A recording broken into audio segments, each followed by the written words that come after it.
আসসালামু আলাইকুম। সবাই কেমন আছেন? আলহামদুলিল্লাহ আমি ভালো আছি। আশা করি আপনারাও ভালো আছেন। যে যেখানে আছেন ভালো থাকেন সবাই। আর এই যে যাওয়ার পথে ফুল গাছটা কি সুন্দর লাগছে।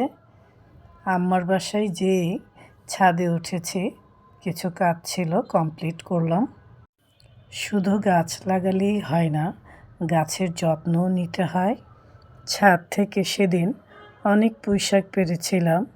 আজকে সেই পুঁইশাকই রান্না করা হবে। ইলিশ মাছ দিয়ে পুঁইশাকটা আজকে রান্না করা হবে। আম্মা তো পায়ের ব্যথার কারণে ছাদে উঠতে পারে না, তাই আমি শাক তুলে দিই। এখন আম্মার বাসায় আছি। আম্মা ইলিশ মাছ রান্না করবে। ইলিশ মাছের মাথা আর ইলিশ মাছ দিয়ে পুঁইশাক রান্না করবে।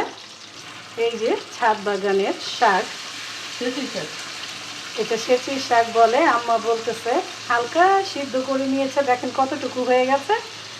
আর শাকের জন্য পেঁয়াজ, রসুন আর কাঁচামরিচ, শুকনো মরিচ সবই ভেজে নিচ্ছে আম্মা। এখন শাকটা দিয়ে দিচ্ছি।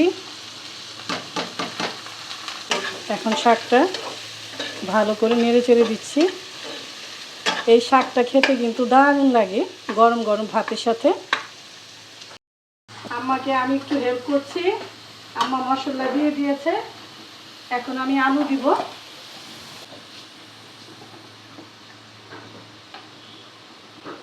সকাল থেকে গ্যাস থাকে না, তাই বিকেলবেলায় রান্না করতে হয়। আজকে অনেক দিন ধরে এই অবস্থা, কি করবে বলেন। তা আমি একটু আম্মাকে হেল্প করছি।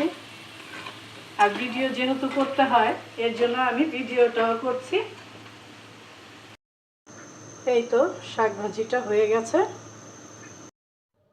আম্মা খুব সুন্দর করে ছাদ বাগানের পুঁইশাক আর পুঁইশাকের ডাঁটাগুলো কেটে রেখেছে। ডাঁটাগুলো আলুর সাথে দিয়ে দিচ্ছি যেন সিদ্ধ হয়ে যায়। ছাদ থেকে পুঁইশাক পারলে আম্মা কোনো কিছুই ফেলে না। বেশ কিছুক্ষণ বসে এই ডাঁটাগুলো বেছে তারপর রান্না করছে। আমি আসাতে আম্মাকে রান্নার কাজে হেল্প করছি। এখন পুঁইশাক পাতাটা দিয়ে দিচ্ছি। এখন ইলিশ মাছ দিয়ে দিচ্ছি, মাথাটাও দিয়ে দিচ্ছি, লেজটা।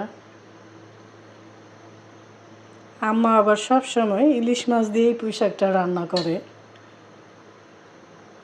পানি দিয়ে দিচ্ছি।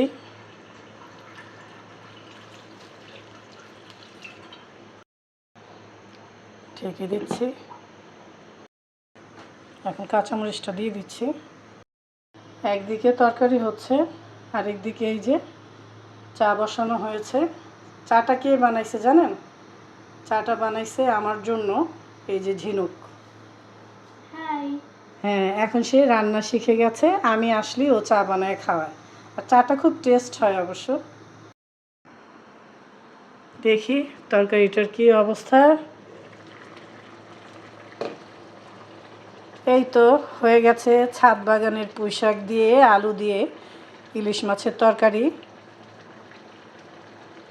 মাশাআল্লাহ, করলা গাছে করলা ধরেছে, সেদিন লাগিয়েছি। সবাই বেশি বেশি করে ছাদ বাগানে গাছ লাগাবেন। আবারও দেখা হবে, কথা হবে। এখন আসি, আল্লাহ হাফেজ।